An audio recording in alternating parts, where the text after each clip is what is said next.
Hello students, welcome back to our YouTube channel Sarika Teacher. Today we are going to learn a new poem दोस्त. तर विद्यार्थी मित्रांनो, आज आपण इयत्ता तिसरीची कविता क्रमांक 21 दोस्त ही कविता बघणार आहोत. चला तर मग कवितेला सुरुवात करूया. दोस्त ही कविता आहे इंद्रजित भालेराव यांची. या इथे चित्रामध्ये आपल्याला एक छोटा मुलगा दिसत आहे. तर या मुलाच्या मनातील भावना या कवितेत त्यांनी व्यक्त केल्या आहेत. तो आता काय सांगतोय बघा. माझी एक गाय होती, तिला होते वासरू, तोच माझा दोस्त होता, त्याला कसे विसरू. तर बघा इथे चित्रात एक छोटा मुलगा दाखवलेला आहे. तो सांगतो आहे की बघा माझी एक गाय होती आणि तिला एक वासरू होतं आणि हे वासरूच माझे दोस्त होते, हे मी कसे विसरू. मीही व्हायचो गुबगुबीत दूध पिऊ पिऊ, दोघांसाठी एक पाना आम्ही भाऊ भाऊ. आणि मी लहान असताना मी सुद्धा दूध प्यायचो आणि कसा व्हायचो गुबगुबीत. तुम्हाला माहिती आहे ना मुलांनो की दूध पिल्याने काय येते, ताकद येते, आपण कसं होतो गुबगुबीत होतो, हो की नाही. तर इथे कवितेत सांगत आहेत दोघांसाठी एक पाना आम्ही भाऊ भाऊ. बघा हे दूध या वासराची आई म्हणजेच कोणाकडनं यायचं, गाईकडून दोघांनाही मिळायचं. त्यामुळे ती गाय ही त्याला आईसारखी आहे, म्हणजे वासरू आणि तो काय झालेत, भाऊ भाऊ झालेत. दूध पिऊन झाल्यावर तो वारा पिऊन उंडारला की माझा बाप पाठवायचा मलाच त्याला धुंडायला. बघा हे वासरू जेव्हा दूध पिऊन उंडरायचं म्हणजे काय तर मस्ती करणे, उड्या मारणे. तर हे वासरू काय करायचं, मस्ती करायचं, इकडे तिकडे उड्या मारायचं. आणि तेव्हा माझा बाप म्हणजे माझे वडील, या मुलाचे वडील काय करायचे, त्याला धुंडायला पाठवायचे. धुंडायला म्हणजेच काय तर शोधायला पाठविणे.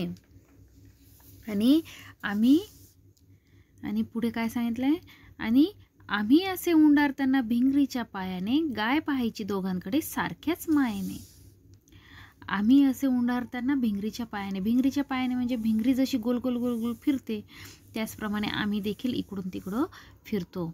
आणि आम्ही असे उंडारताना भिंगरीच्या पायाने गाय पाहायची दोघांकडे सारख्याच माया.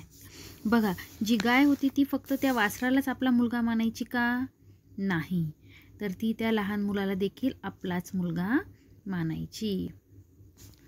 पुढचं बघूया.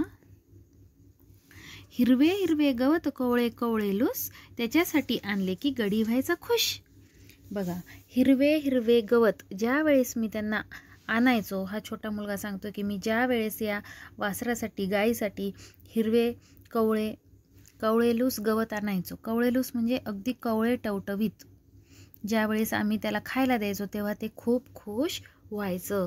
हे जे वासरू आहे ते खूप खुश व्हायचं. कवळ्या कवळ्या जिभेने अंग माझे चाटायचा, ओठावरचा फेस त्याच्या साय मला वाटायचा. तर इथे बघा गाय जेव्हा वासराला चाटते, बघितलं असेल तुम्ही, तर तेव्हा ती तिचं प्रेम व्यक्त करते.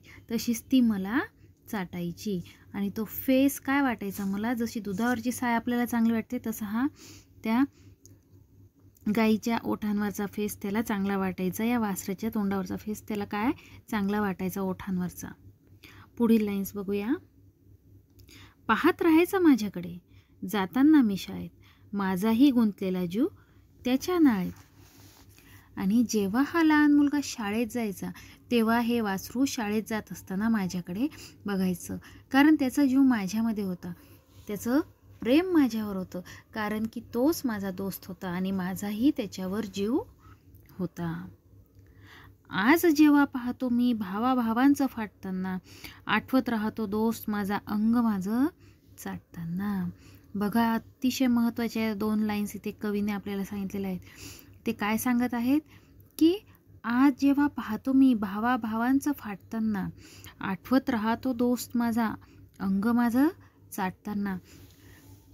ज्यावेळेस प्रत्येक घरामध्ये आता आपण बघतो की भावाभावांची भांडणं होत असतात, काही ना काही कारणांमुळे भांडणं होतात, परंतु हा माझा दोस्त मात्र मला चाटताना नक्कीच दिसत असतो आणि ही आठवण मला सदैव राहते.